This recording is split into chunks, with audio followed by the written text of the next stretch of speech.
Well, it's been a fun couple months with the Lamborghini Revuelto, but it's time to try something different. And I'm trading my Revuelto for a brand new Ferrari 296 GTB with the Assetto Fiorano package in Giallo Modena.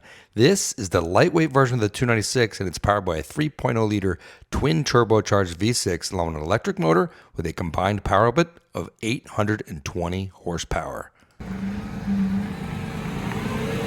All right, there it goes. See ya, Revuelto. And hello, 296.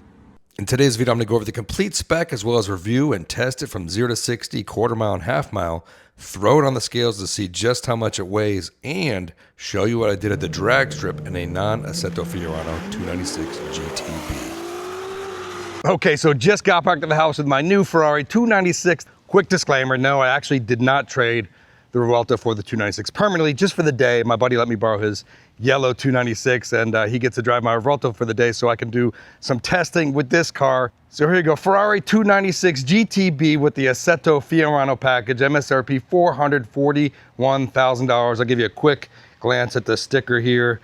So it has the $43,000 Assetto Fiorano package, rear diffuser and carbon fiber. And this is supposed to save some weight over the regular GTB because it adds some more carbon fiber. So as you can see, the door panels are different than a normal 296, complete carbon fiber all around here.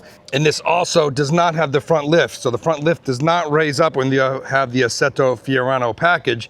However, this car does have an addition of the heated and electric seats, which probably negates all the weight savings with the Assetto Fiorano. I feel like if you're gonna get the Assetto Fiorano package, you wanna save some weight, yeah, you should probably go with the carbon fiber buckets. Now this has about 3/4 of a tank of fuel, and I do have my scales over there. So after we get done with the performance testing and the drive review, I'll try and get it on the scales and we'll see exactly what this car weighs. He did give it to me with a little low range on the electric power, and I wanna make sure I get the best results possible. I plugged it into my level 2 charger right here, and it says it's gonna take about 30 minutes to charge. Here's the button right there where you pop the rear hatch. We could check out the V6 twin turbo engine down here. It's super low in the car. You can see some of the orange cables for the electric hybrid assist. This car makes 820 horsepower. All right, let's hop inside real quick, check out how this compares to my SF90. When you first get in, I gotta say, you might not even be sure which car you're in because all of this is very similar. Now this is obviously different than my car because I did not have the Assetto Fiorano package. But honestly, this is kind of annoying because the way I sit right here, the armrest is pushed a little far forward and it actually doesn't work for me when I'm sitting normally.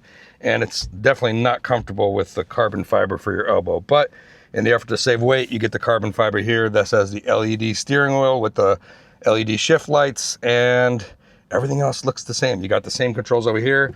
A similar passenger side display where you can display a lot of things for the passenger to see. These are the electric Daytona seats, and we got a carbon fiber center console here as well. Open the door, you got this little button right there you can press. This has the JBL sound system, and then right here you got your front storage, your gas, and then your electric lids. Let's see how much storage we got in the front of the 296. I imagine it's gonna have more than my SF90 because there's no front drive unit in this car because it's not all-wheel drive. And yeah, for sure, a lot more space. You got your toolkit here. You got your list of all the options that this car has, your little Ferrari plaque in there. So decent amount of storage in the 296. To close it, we just drop this back down and let it click once. Now this car also has the full 360 cams. It's a little bulbous on the 296. It's got this big thing that kind of drops down. That doesn't look great. And also there's a front camera down here at the bottom as well, and some sensors. Look at this nifty little wing you get down here in the front too. That's pretty cool. Of course, we got carbon ceramic brakes, yellow calipers, blacked out wheels, Michelin Pilot 4S tires. So should be pretty good for launching on the street. And that's pretty much the spec we got here for the 296 Assetto Fiorano. This little Italian flag right here is actually 1,200 bucks. Let's go ahead and jump in and take it for a drive and see what this car is all about. All ready to go. We got the car pretty much charged up. By the time we get out to the testing area, I think it'll be fully charged. We got 11 miles of range. Max is usually like 15. If you're familiar with the SF90, you'll be super familiar with the 296 because it's pretty much the same inside. So we start up here, electric mode. You want to go into qualifying, you press that button. Starts up the 6-cylinder, twin turbo with the hybrid assist, making 820 horsepower. Right here you got your E-Monontino, so you can go for wet, sport, race, CT off, and then full EC off. And over here you got qualifying mode, you got performance mode, you got hybrid mode, and you got full electric mode right there. So we're going to be all the way here in qualifying, and we'll probably run it in either race or CT off.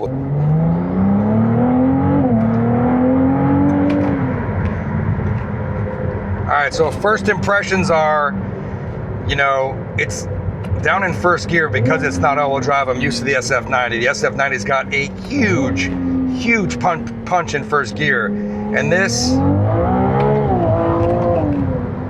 it doesn't feel the same because obviously it's holding back power in first gear, because when you shift into second, the 296, it really starts to move. I want to put this down in manual mode so it stops upshifting. The sound, honestly, compared to the SF90, it's louder and it's higher pitched, and I think I like it better. You know, I've heard some SF90s with exhaust where you can kind of open it up and it sounds a lot better, but just at first you can hear it, and we got some pops and crackles there too. I mean, it's spinning a little bit too, even in second gear. That's the caveat of kind of a rear-wheel drive 800 horsepower plus car. You can't give it all the power in first gear, otherwise it's just gonna fly off the road. So I'm gonna go ahead and do it again. Here we're in, put it in first gear. It just doesn't feel like an SF90. But second gear, it really starts to lay on the power and still spins the tires. Now I haven't weighed it yet, so I don't know how much lighter it is than the SF90. I mean, I honestly don't know if I could tell the difference. It might feel a little more nimble. Don't forget, this is the Assetto Fiorano package, so it's gonna have a little more tighter suspension. You can hear some turbo noise, you can hear some electric noises.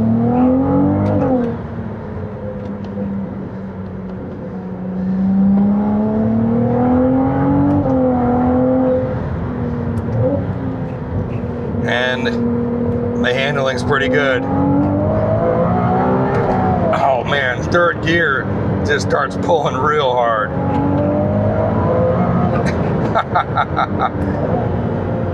So we left the house with like 11 miles of charge. Now we're up to 13. It's regenning a lot now.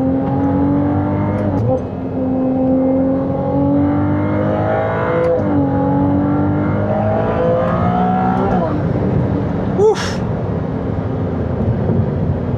You know, we've seen videos of the SF90 and the 296 race each other. Obviously off the line, this can't compete, although I've seen it do pretty good. But at the top end, you know, even though it's a little less than 200 horsepower down, with the weight savings, I've seen it be pretty close. I think, you know, on the top end, the cars are pretty much dead even. Now, how does this compare against the Revuelto? Well, unfortunately, I don't have both cars side by side right now, but I can show you a half-mile test between both cars, and then we can see the differences in the numbers and kind of extrapolate what you think. Same location, same kind of test. Now, of course, we have hybrid. I can go down and press this button down here and put it in electric drive mode, and it shuts off the engine, and we're just cruising in electric mode at about 80 miles an hour. Definitely has no power right here, and it's pretty quiet, but we don't want that. We don't want to waste our electric power before we do any testing, so we're going to crank it back into qualifying mode. I gotta say, driving the Revuelto back-to-back with this,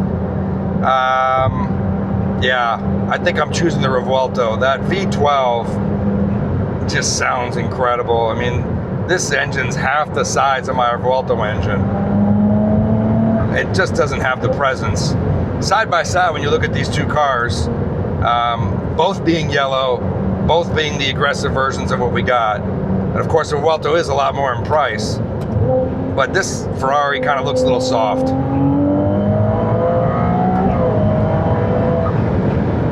Cruising at 5,000 RPM right now, taking the sweeper. It sounds good. I mean, it's pretty loud actually. And I got the windows up and you can still hear the engine kind of whining back there. I imagine if we had the GTS we could roll down the rear window, and that would really add to the experience. I think from now on with these kind of cars, if there's a kind of a roadster version or a convertible version, I'm going with that even with the weight penalty. I think it just really adds to the driving experience, especially if I take these cars to Tennessee, winding roads, top-down weather. To me, it's worth it over maybe a half a car length or 1 car length down a quarter mile.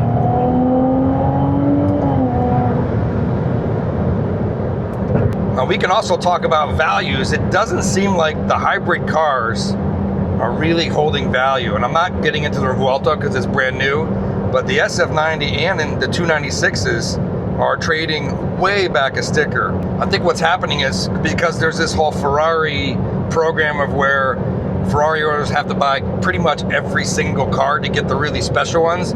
People are buying these cars and they're trading them back a sticker because they really don't want them. They just want the next big special car. And I've been offered a couple of 296 coupes for $50,000, $60,000, $70 below sticker, and they are brand new cars that have not been driven yet. Now, some of those are pretty high stickers, so you expect big discounts, but even on the low sticker cars, these cars are not doing well in the secondary market at all.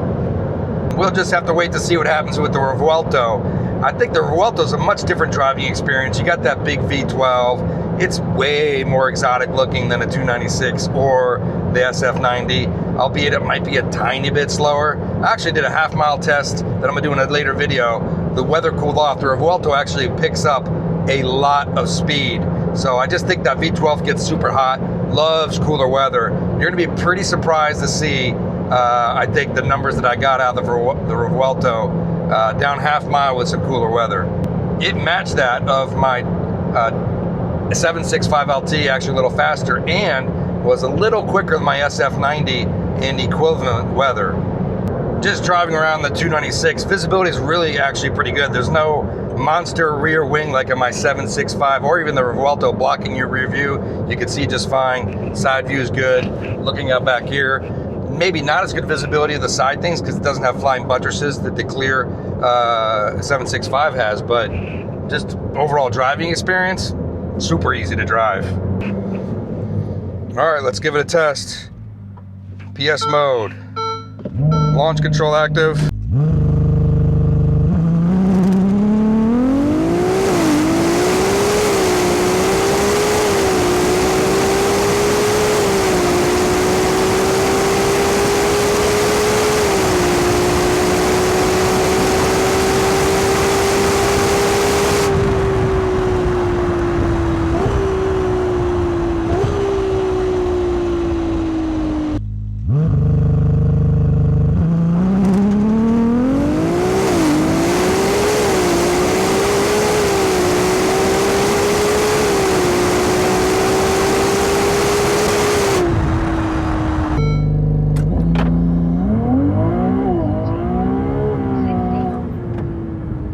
Let's go over the data. So half mile test, 1607 at 174.13 miles an hour. Pretty strong. However, it was spinning a lot.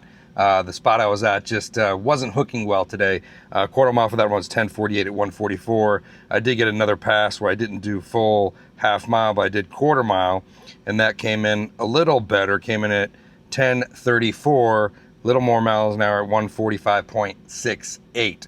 Now what's crazy is I found another spot which is a little better for 0 to 60s, and I got 0 to 60. This thing pretty much dead hooked on the street. 0 to 60 was 2.62, and with the rollout, 2.43. Now if that 0 to 60 was done on the quarter mile or half mile passes, the numbers would have been way better, well into the 9s. And I know this because I ran a regular 296 GTB at the drag strip. Todd from Naples Motorsports let me borrow it and ran basically the same 0 to 60, and it ran in the 9s. Watch it run now. All right, here we are, first pass in the Ferrari 296 GTB. I'm gonna give a little burnout here. PS on. Nice launch, very solid. Man, this thing's pretty fast.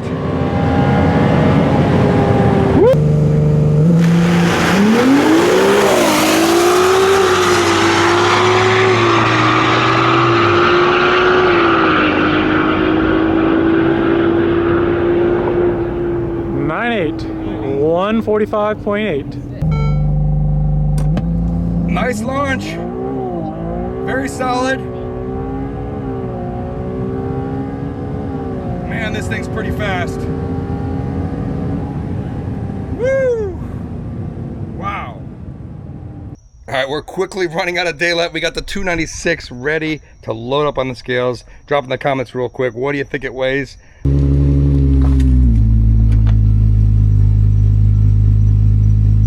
I'm actually very surprised, and I had to check to make sure the scales are right, because this car weighs in at just 3,556 pounds, which is 400 pounds lighter than the Ferrari SF90. So now you can understand why this car is so close to an SF90. It's less than 200 horsepower down, but it's 400 pounds lighter. It's just a few pounds heavier than my Turbo S with 650 horsepower. Wow, that's definitely surprising. And keep in mind, this car has the heavy electric seats in it, which probably adds another 70 pounds to the car. And we got about a half a tank of fuel. So if you run this car with the sport carbon fiber seats and a quarter tank of fuel, you could be running with another 100 pounds less. Overall, I'm pretty impressed with the car. You know, it's 450,000. You can get a used SF90 for 450,000. So you got to battle that. Of course, these are trading a little bit back a sticker. Now, the big question is, am I getting a 296 GTB? I ordered my 296 GTB over 3 years ago, and my buddy ordered this one after me and got it before me. So the answer is no, I'm not going to get the car. I actually canceled my order. I feel like, you know, if it took 3 years to get the car, you know, I'm just going to move on and do different things with different cars. I did keep my 296 GTS order. I feel like those hold value better, the Spiders, the convertibles, than the coupes. We will see how long that takes to get in. I left my deposit down on that. I also left my deposit down on the Ferrari Purosangue, which just went in for final spec. So maybe I'll have the Purosangue in 6 months. And depending on how long the 296 GTS takes, maybe I will get that too. So time to return the 296 to my buddy. It was nice to trade it for a day, but I'm going back to get my Revuelto. As always, thanks for watching. If you enjoyed this video, hit the thumbs up, helps the video on the channel, and we'll see you next video.